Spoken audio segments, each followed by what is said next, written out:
oleh voin hi ni som ni pali me sang ni la som ni le ania Thawhlehni ro una nu Esther Lalthuthlungi PS theri dora kan le ngai apon three lai guitar ne ka pan chaw kan zai dora ni music anga zide hoi ka rai kan zaitir kan tingwal phau tak tak yang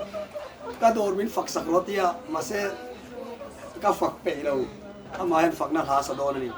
cho nei thali mi nau te long pai mo ona pa zora mu ara khol sing nen in nein chu ko dum ta kan dina chuan nau te thali mi an pai le ka engani lal run nuam si te le la sang HNEHNA min chantir te min lo sak sak chuan chon tu na hen karon zaitir don ni zakmi alovin karon zai don ni in mo hey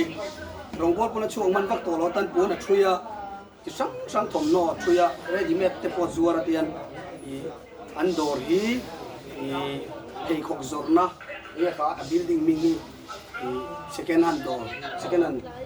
building sang bera chung bera an omani second hand dora o second hand zorna huna omai me khok mai ke chu second hand kala ni vela ni second hand a chuai ton par ri lo ka zai pui don he le ri kan sakang HNEHNA min chantir mo kan than kha thiam no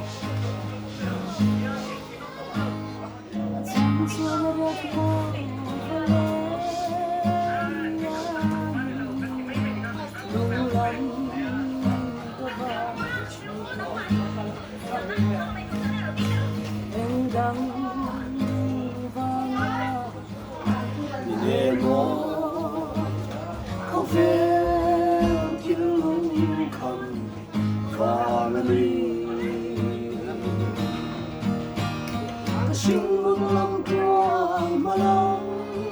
hôn dòng đầu tiên dòng ta đây đâu mìnhrin la cha mà sẽ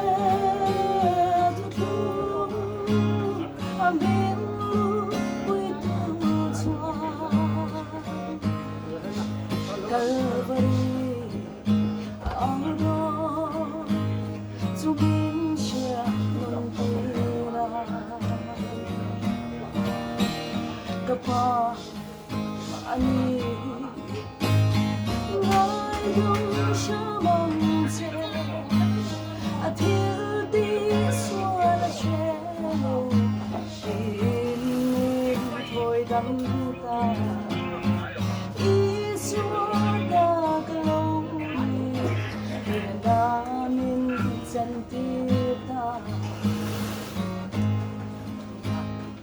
kalal pa hung zu tu hian kalal pa hung zui tu hian ki chong ka fan king lo en kim kal sana tu chi en kim kal san a chui chi ba ngai lung du le ron chu pan ran tu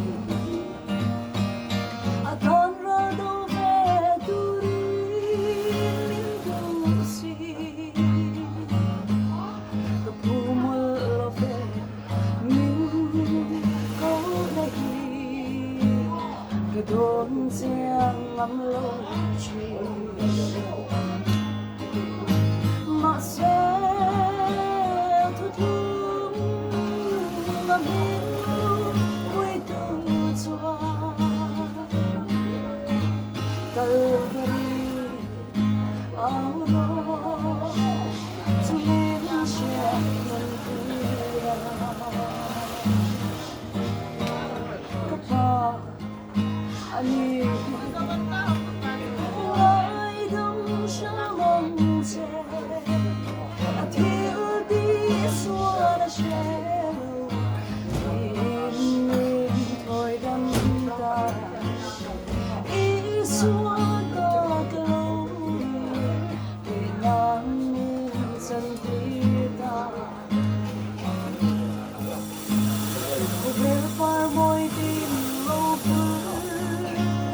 lung khăm tô mỗi đứa tụt một tiền bung lung thung phai cái càng đô bao tiếng rắm hung sinh để la số biết hôm đâu em không vui đi gì đâm lên thôi đâm lên đoạn tình có đôi chuyện có vào thân có cơ mà sẽ thôi không biết vui tu cho cái bari áo đó cho mình chưa mong đi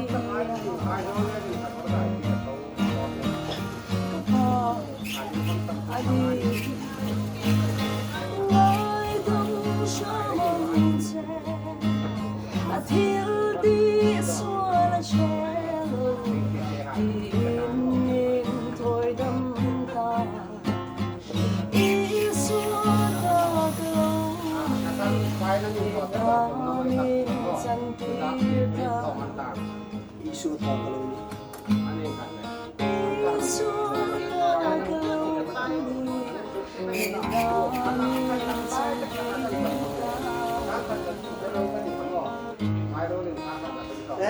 bạn gì chỉ vậy thôi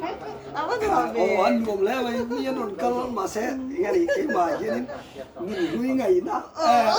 nhìn thở ngày đó nè yeah sa boring muốn nói gì cái còn phong chuông khi mà ở đây lúc xem mà hết ya phát hiện cái nào cho nó cản sân lâu ama hiện nó cản sân đi cả lava cái còn dài cuối khi mà này muốn chui dawrah nó lên về đó nè bye bye với cô lẽ